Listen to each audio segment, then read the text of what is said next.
My husband has a friend who he's told he would date if he was younger and single, and over the last 4 years she's been all he can think about, and I think it's about time I make him choose between her and his family. I've, 37F, been with my husband, 44M, for 17 years. We have kids, a dog, and we used to own a business together. He has this friend, who happens to be his little brother's ex-girlfriend, 30F. She's been in and out of our lives since she broke up with my Bill over 12 years ago. Over the last 4 years or so, she's been constantly messaging my husband. She never sends me a message, unless my husband tells her that he's not home and she's on her way. Happened only once in 4 years. She's engaged and has a baby on the way. Both my husband and his friends say they have a brother-sister relationship. My kids don't like her or her kid. Her kid is 7 years younger than our youngest child. They feel like they have to babysit her when she comes over. This is what bothers me about their relationship. I am never included in their conversations online, even when she invites herself over.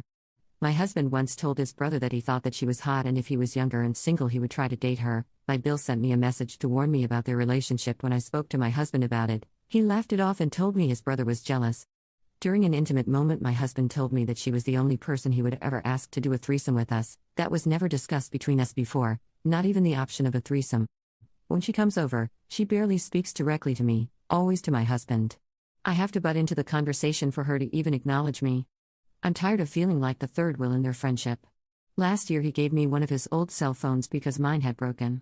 He hadn't logged out of his Messenger account, so I used it to my advantage and read their messages at the time. He had admitted to her that he had told his brother that she was hot and that if he was younger and single he would date her. He then told her I wasn't home when he said that, and I didn't know exactly what he said. Her response was to send him the laughing emoji. Ever since, I feel like they both occasionally disrespect me in their conversations. All he does is talk about her. Often. He never makes her wait when she texts him. Yet sometimes when I text him, he takes a half hour to answer me. So tell me, would I be the jerk if I told him that he had to choose between his relationship with me and his friend? Update 1.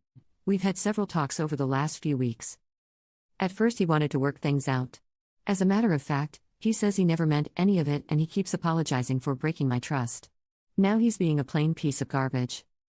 Then he flipped and decided that since I don't want to work on things, he left for his brother's house. He hasn't seen our kids in the past month. He talks to them on the phone, but that's about it. So far, to piss me off, he's cut mine and the kids' cell phone service, so I had to get us new SIM cards for that because otherwise we wouldn't have phones. He's refused to pay anything in regards to school supplies and uniforms. He doesn't want to give me a dime.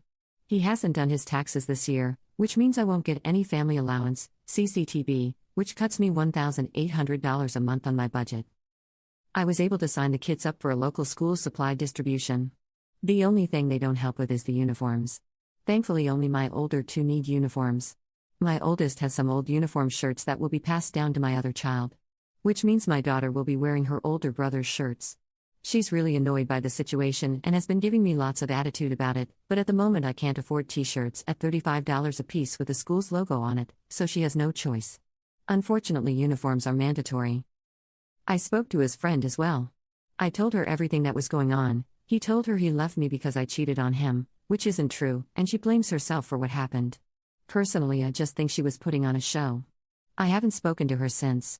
If you ask me, I still think she is a hypocrite. Finances are tough. I barely make ends meet. Thankfully, food banks exist because once rent is paid, I barely have anything left over for bills and groceries. I still haven't been able to get the money for a lawyer yet.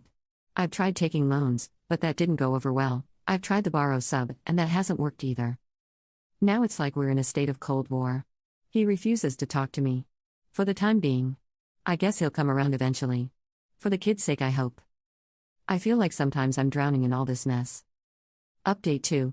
It's been a long while since I've updated everyone about what's going on. It's been almost 8 long months since he left. Everyone was right when they said he would end up with her. They got married in a civil ceremony on Christmas Day. The only time he asked me for the kids was for the 2 weeks during Christmas break. He wanted them there for his wedding apparently. He barely talks to the kids now. The kids text him several times a week to let him know what's up with school and their activité. He barely answers them. When he does, he complains about how I won't let him take them overnight. He still posts pictures of his new family daily on social media. They are still taking weekend trips and all that. I hate how he's flaunting everything for our older kids to see. Our oldest is going to college in the fall, and he's worried about covering his school fees. When he tried talking to his dad about it, His dad told him that now he's almost an adult, so it's not his problem anymore. I did take him to court. I found myself a good lawyer who took on my case for free. We had our first court date last week. It went well. I got full custody of the kids. We have another court date to determine child support. He's still not working legally, so the judge is having a hard time setting an amount for child support. So far, all the documents he brought to court show that he is on welfare and that his new wife pays their rent, bills, and vacations. I don't buy any of that. Neither does the court. He's ordered by the court to provide documentation that he's done his taxes this year and he has to try and place himself within the job market in a reasonable amount of time in order to provide for the children he does have. Our next court date is in April. Hopefully he's going to get his life sorted out. As for me, I'm still working 2 jobs to make ends meet. I'll be moving next month with the kids into an apartment in a co-op building. My rent will be much lower than what I am paying now. I'm stressing out about my finances. Moving is expensive. I have to hire a company to help me move all our stuff. Plus, with my son starting college soon, summer break and all that, I'm stressed out all day, every day. All I see are expenses coming up. I'm still exhausted all the time. I work more than I am at home with my kids. I hope that within the next year, things get better for us. I've started my own small business online, hopefully that picks up too. I haven't started dating either. I'm not interested in meeting anyone yet. For those of you who wrote to me saying I blew up my life and family and called me the jerk in this situation, I don't think I was the jerk. I deserve better.